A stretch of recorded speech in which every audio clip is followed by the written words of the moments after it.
Hello friends, this is English newspaper words or vocabulary meaning in Tamil part 157. First slide papom. The rubble of destroyed buildings scatters the ground after it was hit last week by Israeli airstrikes in Gaza city. இன்னைக்கு பார்க்கக்கூடிய slides எல்லாம் Israel வெஸ் காசா. இதில் ஒரு ஐநாவில் ஒரு resolution கொண்டு வந்திருக்காங்க, அதுக்கு இந்தியா சப்போர்ட் பண்ணல. அந்த மாதிரி ரிலேட்டட் ஸ்லைட்ஸ் இன்னைக்கு. காசா நகரில் கடந்த வாரம் இஸ்ரேலிய வான்வழி தாக்குதல்களால் தாக்கப்பட்ட பின்னர் அழிக்கப்பட்ட கட்டிடத்தின் இடிபாடுகள் தரையில் ஆங்காங்கே சிதறி கிடக்கின்றன. ஸோ இதில் ஹைலைட் பண்ணியிருக்கிற வேர்ட் பார்த்தீங்கன்னா ரபிள். ரபிள் அப்படின்னா இடிபாடுகள். இப்போ கட்டிடம் இழிஞ்ச இடிபாடுகளில் நிறைய இடிபாடுகள் இருக்கும்ல, அது. ஸ்கேட்டஸ்னால் அங்கங்கே சிதறி கிடக்கிறது தான் ஸ்கேட்டஸ் அப்படின்னு சொல்லி. ஸோ காசா நகரில் கடந்த வாரம் இஸ்ரேலிய வான்வழி தாக்குதல்களால், ஸோ வான்வழி தாக்குதல் இஸ்ரேல்னா இஸ்ரேலி ஏர்ஸ்ட்ரைக்ஸ்னு வான்வழி தாக்குதல். காசா சிட்டினா காசா நகரில் கடந்த வாரம் அப்படின்னா லாஸ்ட் வீக் தாக்கப்பட்ட பின்னர் ஆஃப்டர் இட் வாஸ் ஹிட் அழிக்கப்பட்ட டெஸ்ட்ராய்டு கட்டிடத்தின் இடிபாடுகள்.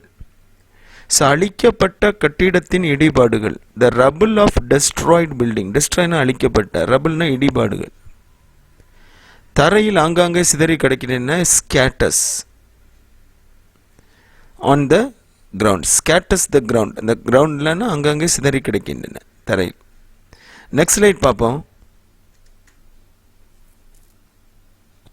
India was among 14 countries that abstained on the proposal for an inquiry into the human rights violation around Israeli action in Gaza. Silence at UN bodies stifles fight for human rights. So காசாவில் இஸ்ரேலிய நடவடிக்கை சுற்றியுள்ள மனித உரிமை மீறல்கள் குறித்து விசாரணை செய்வதற்கான முன்மொழிவை அல்லது தீர்மானத்தை தவிர்த்த அல்லது பங்கெடுக்காத 14 நாடுகளில் இந்தியாவும் ஒன்றாகும். ஐநாவில் அமைதி காப்பது மனித உரிமைகளுக்கான போராட்டத்தை தடுக்கும். ஸோ இதில் என்ன அப்படின்னா, இந்த பாலஸ்தீனில் நடந்த அந்த மனித உரிமை மேலனுக்கு ஐநாவில் ஒரு ரெசல்யூஷன், அதாவது தீர்மானம் கொண்டு வதை இந்தியா சப்போர்ட் பண்ணலை, அதாவது இந்தியா பங்கேற்கல. அதான் அந்த ஸ்லைடோடைய மீனிங். ஸோ இதில் ஹைலைட் பண்ணியிருக்குன்னா அப்ஸ்டைன்ட் அப்படின்னா, அப்ஸ்டைன்ட் அப்படின்னா தவிர்த்த அல்லது பங்கெடுக்காத. இந்த கலர் பார்த்துக்குங்க. ப்ரப்போசல்னா முன்மொழிவு அல்லது தீர்மானம். ஸ்டைஃப்ஸ்னா தடுக்கிறது. ஸோ காசாவில் இஸ்ரேல் நடவடிக்கை சுற்றியுள்ள மனித உரிமைகள் குறித்து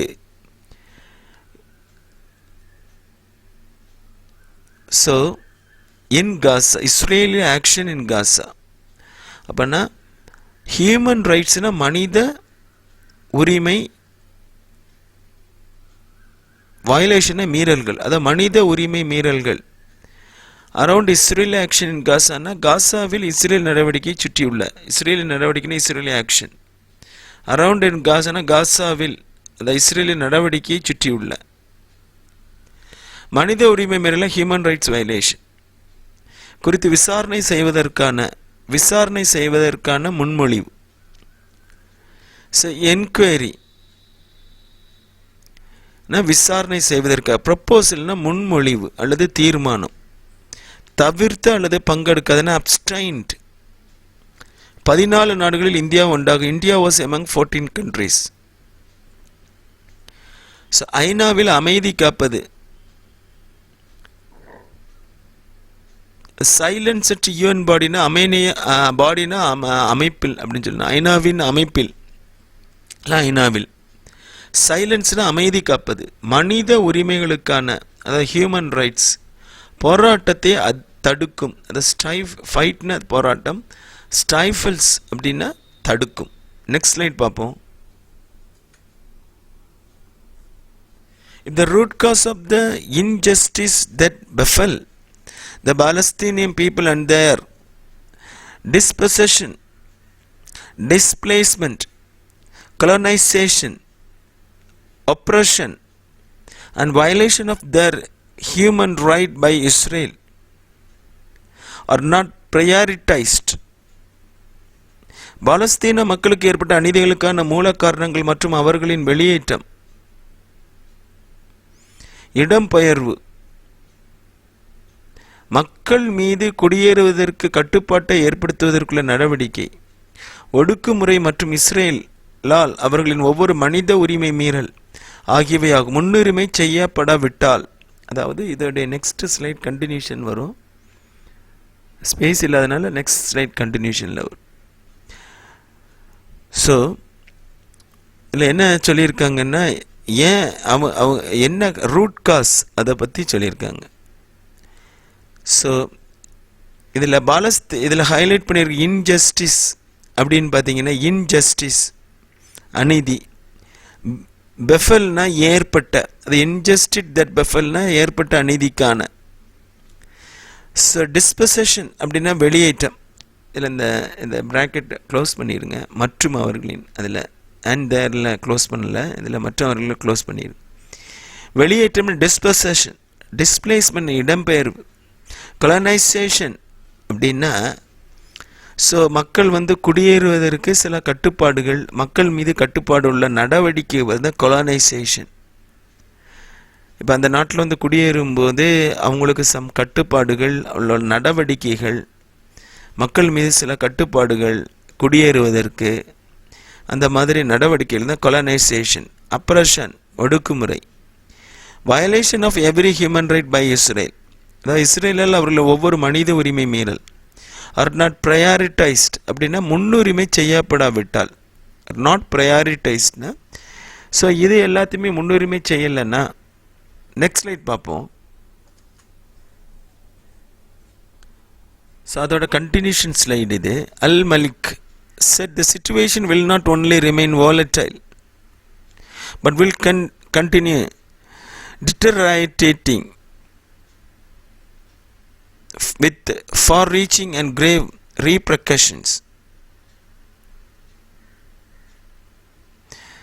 ஸோ இதில் ஹைலைட் பண்ணியிருக்க வேண்டிய volatile அப்படி நிலையற்றதாக, டிட்டீரியரேட்டிங் அப்படின்னா படிப்படியாக மோசமடையும். டிட்டீரியரேட்டிங்னா மோசமடையும் சொல்லலாம், படிப்படியாக மோசமடையும். கிரேவ் ரீபர்கஷன்ஸ் அப்படின்னா கடுமையான விளைவுகள். கிரேவ்னா கடுமையான, ரிபர்கஷன்ஸ்னா விளைவுகள். So Al-Malik said the situation will not only remain volatile. So Al-Malik கூறினார், அல்-மலிக்னா அங்கே உள்ள ஒரு மினிஸ்டர், பலஸ்தீனியன் மினிஸ்டர். த சிச்சுவேஷன்னா இந்த நிலைமை will not only remain volatile, நிலையற்றதாக இருப்பது மட்டுமில்லாமல், volatile நிலையற்றதாக, but will continue deteriorating அப்படின்னா படிப்படியாக மோசமடையும்.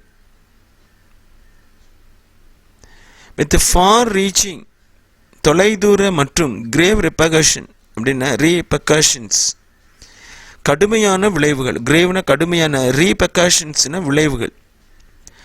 இதில் முக்கியமான வேர்டு டிட்டீரியரேட்டிங் அப்படின்னா படிப்படியாக மோசமடையும். நெக்ஸ்ட் ஸ்லைட் பார்ப்போம். India missed an opportunity to join the international community at this turning point, both crucial and long overdue, on the path to accountability, justice, peace and peace. பொறுப்புணர்வு, நீதி மற்றும் அமைதிக்கான பாதையில் முக்கியமான மற்றும் நீண்டகால தாமதமான இந்த திருப்பும் நிலை சர்வதேச சமூகத்தில் சேருவதற்கான வாய்ப்பை இந்தியா தவறவிட்டது. ஸோ இதில் அவங்க என்ன சொல்கிறாங்கன்னா, அந்த ஒரு ரெசல்யூஷன் கொண்டு வரும்போது இந்தியா பங்கே இருக்குல்ல, அதுக்கு ஒரு ப்ளேம் பண்ணிகிட்டு இருக்காங்க, குற்றம் சொல்லிகிட்டு இருக்காங்க. அந்த ரிலேட்டட் ஸ்லைட் இந்தியா மிஸ் இல்லை ஹைலைட் பண்ண லாங் ஓவர்டியூ, நீண்ட கால தாமதமான, க்ரூஷியல்னா முக்கியமான, இந்த அக்கௌண்டபிலிட்டினா பொறுப்புணர்வு. ஸோ பொறுப்புணர்வுன்னா அக்கௌண்டபிலிட்டி, நீதி மற்றும் அமைதிக்கான பாதையில், ஜஸ்டிஸ் அண்ட் பீஸ் ஸோ பொறுப்புணர்வு நீதி மற்றும் அமைதிக்கான பதில் என்ன? அந்த பாத்துனா பாதை, அக்கௌண்டபிலிட்டினா பொறுப்புணர்வு, ஜஸ்டிஸ்னா நீதி, பீஸ்னா அமைதிக்கான, பாத்துனா பாதை. முக்கியமான குரூஷியல் மற்றும் நீண்டகால தமனோ லாங் ஓவர்டியூ. இந்த திருப்பு முனையில், அதாவது in this turning point, சர்வதேச சமூகத்தில், அதாவது இன்டர்நேஷனல் கம்யூனிட்டி சேருவதற்கான டு ஜாயின் வாய்ப்பை இந்தியா இழந்துவிட்டு. India miss the opportunity. Next slide பார்ப்போம். List of words or vocabulary இதில் யூஸ் பண்ணியிருக்கிறது என்னென்னா, அப்ஸ்டைன்ட் தவிர்த்த, பங்கெடுக்காத, ஸ்கேட்டர்ஸ் நாங்கள் சிதறி கிடக்கிறது, ரபிள்னா இடிபாடுகள், ஸ்ட்ரைஃபிள்ஸ்னா தடுக்கும், ப்ரப்போசல் முன்மொழிவை தீர்மானம், டிஸ்பொசிஷன் வெளியேற்றம், கலனைசேஷன் மக்கள் மீது குடியேறுவதற்கு கட்டுப்பாடு ஏற்படுத்த நடவடிக்கை, இன்ஜஸ்டிஸ் தட் பெஃபல் ஏற்பட்ட அநீதிக்கான, அப்ரஷன் ஒடுக்குமுறை, ஓலட்டல்னா நிலையற்றதாக, டிட்டீரியரேட்டிங் அப்படின்னா படிப்படியாக மோசம், கிரேவ் ரீபர்கஷன் கடுமையான விளைவுகளுடன், குரூஷியல் முக்கியமான, லாங் ஒரு நீண்ட கால தாமதமான, அக்கௌண்டபிலிட்டினா பொறுப்புணர்வு. Thank you for watching this video, friends. If you like this video, please share, comment, subscribe and click the bell icon. Thank you.